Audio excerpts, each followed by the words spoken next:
আল্লাহ রাব্বুল আলামিন সূরা তাহরিমের ভিতরে জানায় দিলেন, এই বিবি আসিয়া এবারে হযরত মুসা জন্মগ্রহণ করেছেন। নির্যাতন নিষ্পেষণ যখন চরম আকার ধারণ করলো, কয়েকজন বৃদ্ধ মানুষ এসে বলল, ফেরাউন তুমি আমাদের উপরে নির্যাতন নিষ্পেষণ করছো, তুমি কি দেখতে পেয়েছো, বুঝতে পেরেছো? তোমার বাড়ির ঘরটাই তুমি সামলাতে পারো নাই, তোমার ঘরের ভিতরে যে বিবি আসিয়া ইসলাম ধর্ম গ্রহণ করেছে আগত সেইটা দেয়া সামলাও। এই কথা শোনার পরে বিবি আসিয়া ইসলাম ধর্ম গ্রহণ করেছে। এই কথা শোনার পরে ফেরাউন তো আকাশ থেকে পড়ে গেল, বলতে বলেনটা কি? হ্যাঁ, ঘটনা এটা সত্য। আর বউ বিবি আসিয়া আল্লাহর দ্বীন গ্রহণ করেছে। এই কথা শোনার পরে ফেরাউনের মাথা খারাপ, বলতে বলেন কি? হ্যাঁ, এটাই সত্য, বিবি আসিয়া ইসলাম ধর্ম গ্রহণ করেছে। ভাইরা মা, আজকে সেই ফেরাউনের ঘরেও বিবি আসিয়া আছে না নাই? আরো যারা বলেন আছে না নাই? স্বামীটা আল্লাহর দ্বীন কায়েম করতে চায় না, বিরোধিতা করে। আর আল্লাহ তাআলা সেই ঘরে আবার সন্তান দিয়েছে, তার স্ত্রীকে দিয়েছে, তার আবার ইসলামী আন্দোলন করে। আসলে নাই? যারা বলেন আসলে নাই? এই ঘটনাটা কি ঘটেছে? ঘটনাটি হয়েছে। ভাইরা আমার, বিবি আসিয়ার এই কথা শুনে পরে ফেরাউন বিশাল রাগ নিয়ে স্ত্রীর সামনে এসে হাজির। বিবি আসিয়া, ফেরাউন বলতেছে, বিবি আসিয়া তুমি নাকি ইসলাম ধর্ম গ্রহণ করেছো, হযরত মুসাকে নাকি তুমি মানো? বিবি আসিয়া প্রথম দিকে কিছু বলতে চায় না, যখন খুব কড়া শাসন শুরু হয়ে গেছে, যেটা বলাই লাগবে। ভাইরা আমার,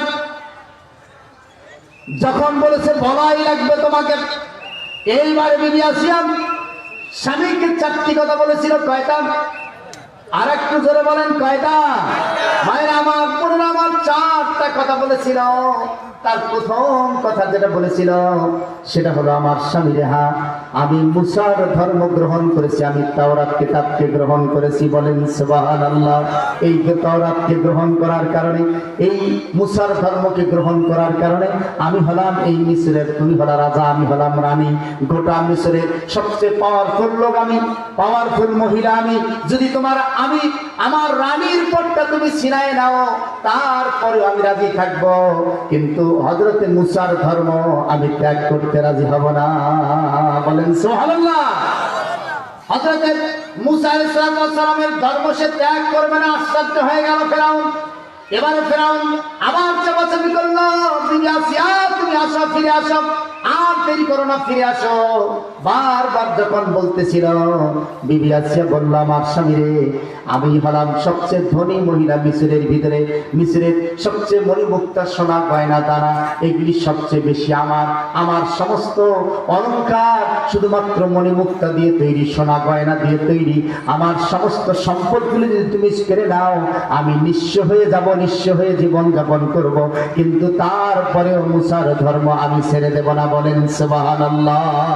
ভাইরা আমার, 3 নম্বর কথা মায়ের আমার, ভালো করে শুনে নেন। মুসা আলাইহিস সালামের সেই ঈমান আনা, সেই একমাত্র হযরত মুসার উম্মত, মহিলা উম্মত বিবি আসিয়া, তার উপরে প্রচন্ড চাপ হলো। সমস্ত সম্পদগুলি বিলীন করে দিতে চাইলেন, কিন্তু ইসলাম ছাড়তে চাইলেন না। এবারে 3 নম্বর বললেন, আমার স্বামীরে, আমি যে রুমে থাকি এইটার নাম হলো অন্দরমহল। মিশরের অন্দরমহল 7টা দরজা পেরিয়ে তারপরে যেতে হয় কারুকার্য খোদিত অন্দরমহল। আমাকে যদি তোমার এই অন্দরমহল থেকে, তোমার বাড়ি থেকে যদি আমাকে বের করে দাও, আমি গাছতলায় আমার জীবন যাপন করব, তারপরেও কিন্তু আমি মুসার ধর্ম ছাড়ব না। বলেন সুবহানাল্লাহ। মায়েরা আমার, বোনেরা আমার, সেই ইমানি তেজ, ইমানি উদ্দীপ্ত, ইমানি জজবা এতই বেশি ছিল জানি, যার সেই মহিলাকে সরানো গেল না। চতুর্থ পর্যায়ে তিনি বললেন, আমার স্বামীরে, এইবারে সর্বশেষ তোমাকে যে কথাটা বলতে চাই, তুমি যদি আমাকে ছেড়ে দাও, আমাকে যদি তালাক দিয়ে দাও, আমি বিধবার জিন্দেগি যাপন করব, তারপরেও আল্লাহর দ্বীন কখনোই আমি ছাড়ব না। এই ঈমান হযরতে বিবি আসিয়ার সেই দিন সৃষ্টি হয়েছিল। ভাইরা আমার, আল্লাহ রাব্বুল আলামিন কোরআনে সূরা তাহরিমের ভিতরে কথা জানাই দিলেন, ওয়া দারাবাল্লাহু মাসালান للذين آمنوا امرأة فرعون إذ قالت رب ابن لي عندك بيتا في الجنة ونجني من فرعون ونجني من القوم الظالمين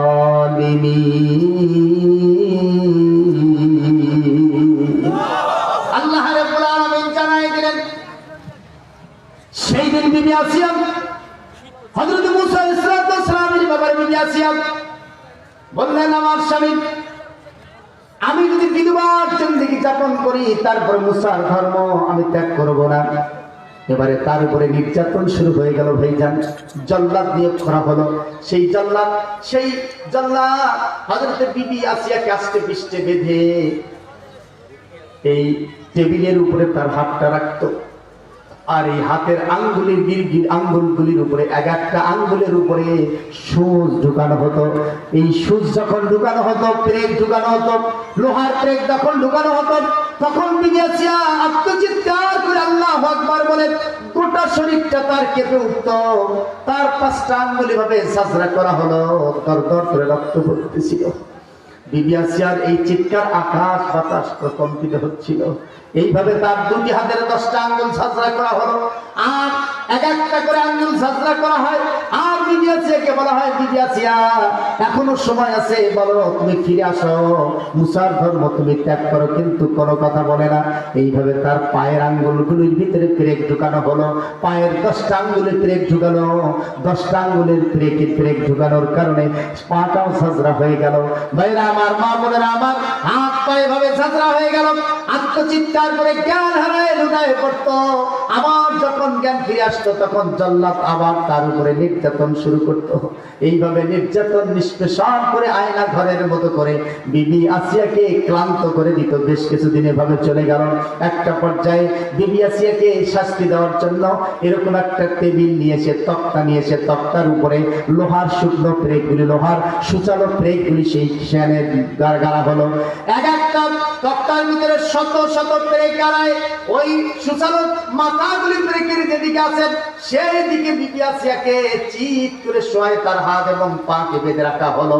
বিবি আসিয়া সামান্যতম নড়াচড়া করলে তার পিঠ থেকে রক্ত সেই প্রেকগুলি ঢুকে যেত, চামড়া ভেদ করে সেইখান থেকে দরদর করে রক্ত বের হতে থাকতো। বিবি আসিয়া দেখলো তার শরীরের রক্তগুলি ফোটায় ফোটায় এভাবে বের হয়ে গোটা শরীরটা নিঃশেষ হয়ে যাচ্ছে। তার শরীরটা ফ্যাকাশে হয়ে যাচ্ছে, শক্তি যেন দুর্বল হয়ে যাচ্ছে। ওই দুর্বল অবস্থায় আল্লাহর দরবারে বিবি আসিয়া একটা দোয়া করেছিল, যে দোয়াটা আল্লাহ তাআলা কোরআনের ভিতরে তুলে ধরেছেন। বলেন সুবহানাল্লাহ। আল্লাহ রাব্বুল আলামিন সূরা তাহরিমের ভিতরে জানাই দিলেন, ওয়া দারাবাল্লাহু মাসালাল লিল্লাযীনা আমানু মুরাআতা ফিরআউন ইয ক্বালাত রাব্বি বিনিনি ইনদাকা বাইতান ফিল জান্নাতি ওয়া নাজ্জিনি মিন ফিরআউনা ওয়া আমালিহি ওয়া নাজ্জিনি মিনাল কওমিজ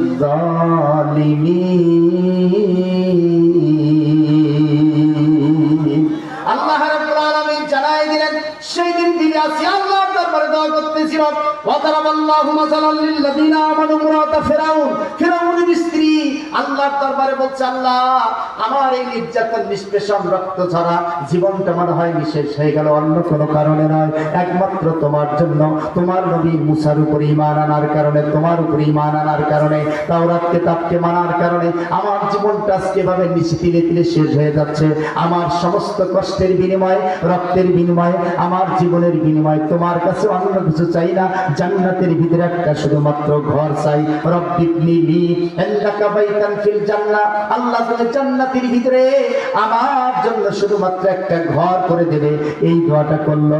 আল্লাহ রাব্বুল আলামিন হযরতে জিবরিলকে বললেন, জিবরিল তুমি যাও, আমার বান্দি বিবি আসিয়া যে নির্যাতন নিষ্পেষণ সে রক্ত ঝরায় আমার দিনের জন্য সহ্য করেছে, এর কারণে আমি তাকে একটা জান্নাতের ঘর দিয়ে দিলাম। বলেন সুবহানাল্লাহ।